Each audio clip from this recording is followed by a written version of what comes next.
নমস্কার বন্ধুরা, আমার আরো একটা ব্লগে আপনাদের সবাইকে স্বাগত জানাই। আজকে সকালবেলা, রথের দিন, এক্কেবারে খটখটে সুন্দর রোদ উঠেছে। ফুলও ফুটেছে এবং আকাশ একেবারে নীল। সূর্যের আলো একেবারে ঝলমল করছে। তাই ভাবলাম ভিডিওটা খানিকটা এইভাবে করে শ্যুট করি। এতে করে আকাশটা যে কতটা ভালো লাগছে সেটা হয়তো আপনাদের বোঝাতে পারবো। যাই হোক, সবই ঠিক আছে। সবই প্রথমের দিকে ঠিকই ছিল। সকাল থেকে মনে হচ্ছিল যে দিনটা খুব ভালোভাবেই কাটবে। কিন্তু ওই আর কি, মানুষ ভাবে এক আর হয়ে যায় আরেক। প্রচুর জামাকাপড় কাচাকাচি করে ফেলেছি। এখনো পর্যন্ত সবই ঠিকঠাক চলছিল বন্ধুরা।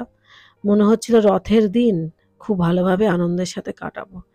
কিন্তু ওই আর কি, সেটা আর সম্ভব শেষ পর্যন্ত হয়নি। আমার না ব্লগ করতে করতে এই গাছগুলোতে যখনই ফুল ফোটে বারবার চোখটা এই গাছগুলোর দিকেই চলে যায়। ওই জন্য আপনাদেরও বারবার আমি এই গাছগুলি দেখাচ্ছি। কি সুন্দর লাগছে, মানে অপূর্ব লাগছে। তবে এই কি, জুন জুলাই মাস ছাড়া খুব একটা বেশি অন্য মাসে এইগুলো ফুলগুলো ফোটে না। আর আমাদের নিত্য জীবন তো দেখতেই পাচ্ছেন, এইভাবে করেই চলছে জলের মধ্যে দিয়ে। কি আর করা যাবে, কিচ্ছু করার নেই। বৃদ্ধ মানুষ সাইকেল নিয়ে যাচ্ছে, সেটাও আমাদেরকে চুপ, মানে মুখ বন্ধ করে দেখতে হয়।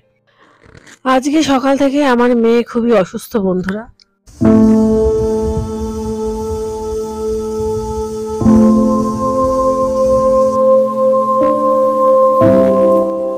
একটু আগে এক পশলা ভারী বৃষ্টি হয়ে গেল, আর বৃষ্টির পরেই প্রকৃতি সেজে ওঠে একটা অদ্ভুত রূপে।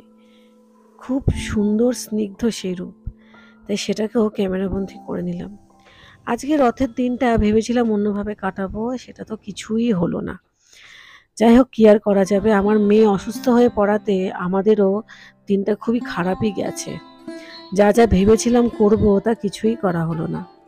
ওই আর কি, ঈশ্বর তো সব রকম দিনই আমাদের দেখান, আর অবস্থার অবনতি বলুন উন্নতি বলুন সবটা হতেই থাকে বা চলতেই থাকে।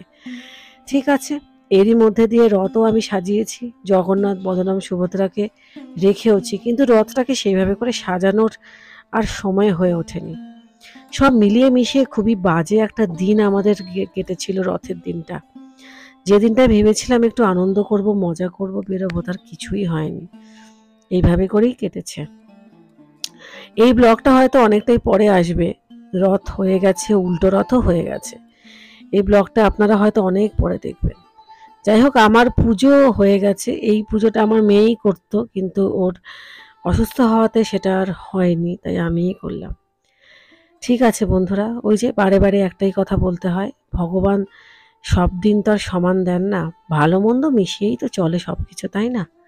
ঠিক আছে, এইবারটা না হয় হলো না, পরের বারটা নিশ্চয়ই এর থেকেও ভালো হবে।